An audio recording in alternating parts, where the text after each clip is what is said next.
We begin this hour keeping them honest, and there's breaking news to go with it that could leave more than 2,300 kids taken from their parents at the border without their parents for a long time to come.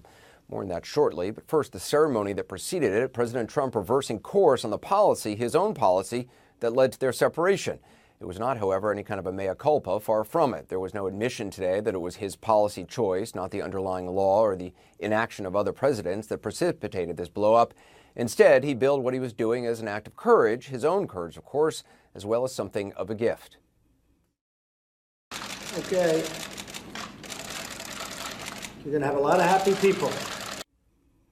Well, it's unclear whether he was referring to these young people in holding pens at longer-term facilities across the country or their parents being jailed elsewhere on the misdemeanor charge of entering the country illegally, which the administration once falsely claimed the law required, which it actually doesn't.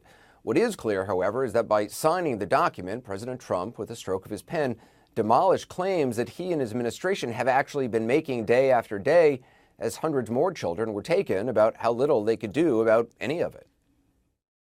You can't do it through an executive order. We hope Congress will actually do their parts. I want to see action by Congress. For years and years of Congress not taking action. Only Congress can fix this issue. And Congress alone can fix it. Congress is going to come and fix this. Congress can fix this tomorrow. Congress can actually solve the problem. Congress is the one that needs to fix this. You, Congress, this is your law. The only option is to not enforce the law at all. Congress is asking those of us who enforce the law to turn our backs on the law and not enforce the law. It's not an answer. So we need to fix that under law, not an executive order, not a stroke of a pen. You can't do it through an executive order. Well, keeping them honest, actually, turns out you can. The president did it today. What's more, according to CNN legal analyst Carrie Cordero and others, an executive order wasn't even needed because the policy didn't originate with one. It was launched on the 6th of April in a memo from Attorney General Jeff Sessions to federal prosecutors along the southwest border. The subject, a zero-tolerance policy for migrants, effective immediately. Now, there's nothing in the memo about the human costs, only a vague statement that field offices should request any additional resources required for implementing the policy. But whether or not the president needed an executive order to reverse the Attorney General's memo, the date on that document, just 3 months ago, it speaks loudly to another presidential falsehood today.